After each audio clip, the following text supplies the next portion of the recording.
kids from other places. More than likely, you're one of the better kids on your team. So, like, you're playing with other kids that may be better. Where in school ball, some people may just sign up. So it's like more so a next level.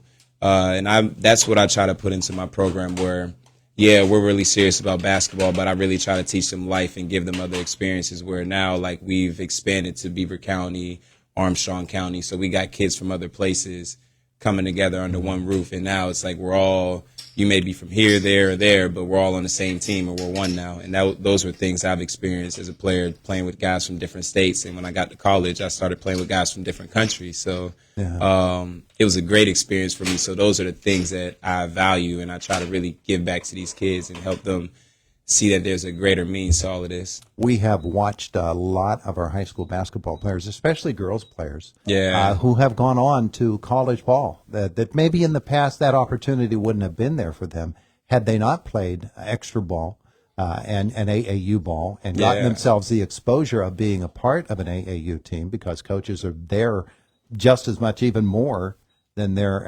at high school games. Absolutely. It's become a big part of the whole college mix, hasn't it? Absolutely. I mean, college coaches are always everywhere. They're looking for kids. They're, now it's getting a little crazy with the recruiting, because now you got the transfer portal, JUCO. So this is where it's really prime time for these high school kids to understand, like, I think Rick Pitino just mentioned it the other day, that they're not even looking for high school kids.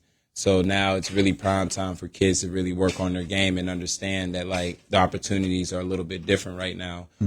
So, like, if you may have been on the fence of getting a scholarship, sometimes people may look the other way to pick up a junior or incoming sophomore, whatever the case, someone that has a little bit more experience. So I think it's very, very serious right now for kids to, especially if they want to get to the next level. Like, there's a serious commitment to that. So when somebody comes to Emrsyn Elite, and before they ever actually get on an AAU team, and they want to learn the game, maybe they've got a fundamental background, but they really haven't refined the game to the point where they're stepping up as much as the potential that you might see in them. What happens? How does that experience unfold for them? We more so we'll have tryouts, and then we'll start getting practices in. This year has been great. I've been able to catch some of the kids' games and come check them out and watch them and evaluate a few things. I take in all players. Like, I do have some players that are really skilled and gifted, and I also have some players that want to get to that level. And I understand how this basketball world is. Sometimes people are just like, oh, I need the best. I need the best of the best. And for me growing up, I wasn't the best of the best. I was just hungry. So, like, that's where I value that, and I try to bring in a kid. Like, if a kid wants to get better, I always tell the parents as long as they want to get better and they show up, we're good to go. Because I understand that process. Like, I wasn't the best, but I just wanted to be in the gym. I wanted to be around. I wanted to have that journey. So for a kid to come in, as long as they're willing to learn, willing to work hard, and trust what we got going on, I think that's the big part of the process. Yeah, loving the game is a big part of it. If you love the game, you're going to work at it. Mm-hmm. Oh, and speaking of Penn's Manor, I want to shout out some of my girls that came to training throughout this summer. Ali Muma, Jocelyn Bennett, a couple of those girls on that team. I'm very proud of them, and they got a big semifinal game tonight. I actually sent Ali a text about an hour ago, just, like, let's go, let's get it tonight, because I've played in Hershey, and I've played there twice, and there's a feeling like no other. So for the kids to experience that, I mean, that's going to be something great. Yeah, and she a great personality to work with. Absolutely, yeah. Tell you what, she's very, very athletic too. She made a play last week against Red Bank. She was out of the play. She was defending a girl in the corner. Yep. Shot went up. The rebound, and nobody was covering the girl on the backside who had the rebound that would have been, an easy lay-in for her. Mm-hmm. Allie did not give up on that play. She went flying across the court, even though she had 4 fouls. Yeah, and she blocked the shot out of bounds. That kind of desire to play the game and to play it at the highest level you can. Absolutely. That's a rewarding thing for them, isn't it? Absolutely, and that's what you get out of Allie. I mean, she's very unselfish. She works hard. She worked really hard this summer, and I could tell we've had conversations. There's sometimes where we talked for half of the session, and it was just something that was needed, and she ended up signing to Shippensburg. That's a big congratulations to her. And now she's right here leading her team. Like, I'm just super proud of her and all the hard work she's been putting in. Yeah, but you make a great point, too, as well, about Jocelyn. she was just entering into her freshman year. Oh, yeah. And here she is. Yes, baby. We look at her development from the beginning of the season here with the high school team to where last week she hit 2 big 3-pointers, including the one that opened the game. Yeah. For a freshman to have that kind of a confidence, Absolutely. to knock that shot in and sort of break the ice, that was pretty big. And that's even good for her moving on for the next couple of years, because now she has that experience, and that turns her into a leader more so this year, but even for the years to come. She had an injury the year prior, so for her to come off of that injury and get in the starting role and really become a vital piece for the team, that's huge. Yeah, absolutely. So that's the kind of thing that can happen to somebody who's willing to work hard at it, loves the game enough.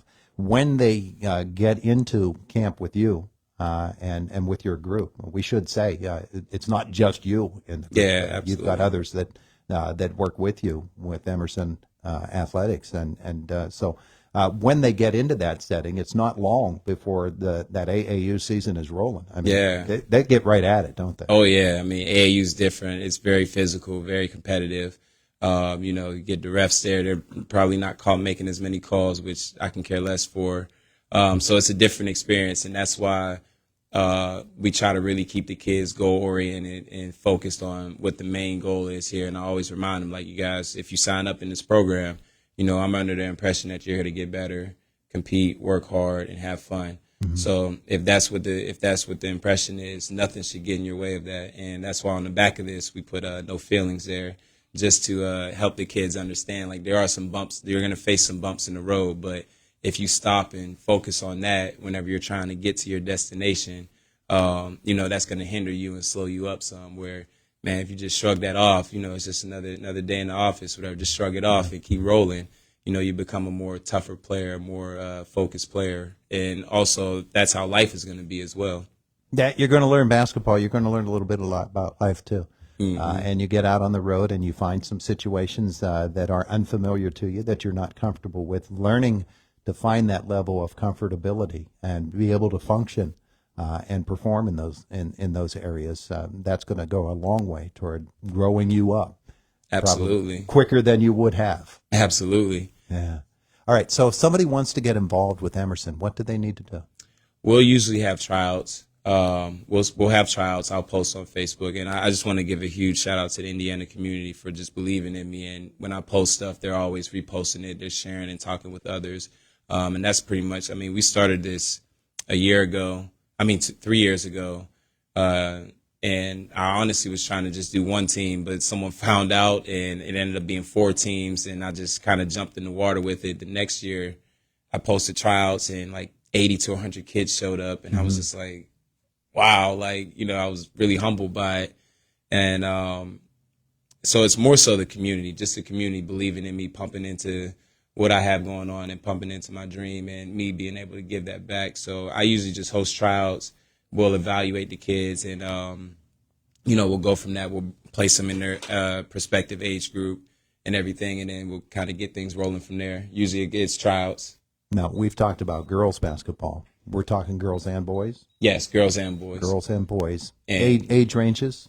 Pretty much all. I've had 4th through 10th grade, 4th through 11th grade. So pretty much all, once they kind of get to that competitive level, we've been able to make the teams work out. Yeah, yeah. So if somebody wants to get in touch with you, Facebook is the way to do it?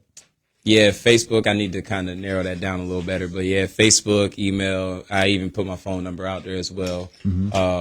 But, yeah, they usually just reach out to me. We do our tryouts way back early, like October, November-ish, just so that we could kind of – because we got 10 teams this year between here and Beaver County. So, yeah, that's a lot to try to have tryouts like now or in February and get everything situated then. So we try to get everything done early. And if there's some people that come along a little later, that's fine. We more so work it out, but we try to get the bulk of the work done way before the season even starts. You're going to have to get the Chucky Humphries Academy going here pretty soon. Keep expanding like that. A lot of fun, though. A lot of talent around Indiana County, and now you're expanding into other counties. Western PA basketball nationwide doesn't have a great reputation. There are other areas that are considered more hotbeds, but boy, they love the game here, don't they? Absolutely. And when I started this, it was funny because there was always this like thing of this is Indiana County and how we compete against Pittsburgh teams. And I get that, but I'm not from Pittsburgh. I'm from Aliquippa, and that's outside of Pittsburgh. And there was like a narrative of that as well. So like, again, I always just go back to my experiences where I'm just like, and forget the Pittsburgh teams. I want a piece of them. And I try to give that back to these kids here where there was more so somewhat of a narrative of that. And I'm like, all right, well, let's go see what it's about then. And we went out there. We started to dominate some of the local tournaments, and now we're just growing from that. And we still playing some local tournaments, but now it's expanding. Like this weekend, we're going to West Virginia.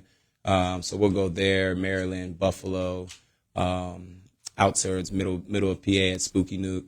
So we're trying to get ourselves out more regional wise and everything. And it's been great just seeing the kids and helping them, push them to understand that they can compete against the best of the best. And even if they are super talented and great, still get out there and compete. It doesn't matter what it is at the end of the day. That's still an experience. That hurt a little bit when Penns Manor stabbed Aliquippa there a couple of weeks ago. Yeah, they got Ali Muma. Yeah, I gave her a nice text after. I said, I'm gonna have to see you after that game. I thought it was gonna be a little bit more competitive.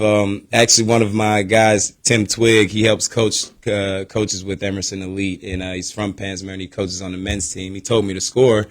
And I was getting ready to text him like, oh, yep, sorry, Penns Manor, you guys had a run. And he said, no, Penns Manor's up. Oh, okay, you got me there. Yeah, that was pretty outstanding by them. That was kind of hard to beat, the way that they came out in that game. They're on fire. And I want to give huge kudos to Coach Malozer as well. I know of him. The only experience I've had with him was we actually played at the YMCA. Mm-hmm. I was going there to just get a good sweat in. I didn't know him or any of the guys he was with, and I actually had to start playing for real with some of the guys he had going on, man. He's a heck of a point guard. Yeah, he can play. He can still play. So just knowing someone like that can still play, wants to still play, and then he's with kids and stuff, that, it's obvious why they're in the position they're in now. So huge credit to Coach Malozer. Yeah. You watching tonight? Absolutely. Beautiful. Chucky Humphries with us this morning. Look for the posts, and the Emrsyn Elite could be in your child's future. It could be a really, really big thing as well. Chucky, thanks. Thank you. It's Indiana in the Morning. It's WCCS.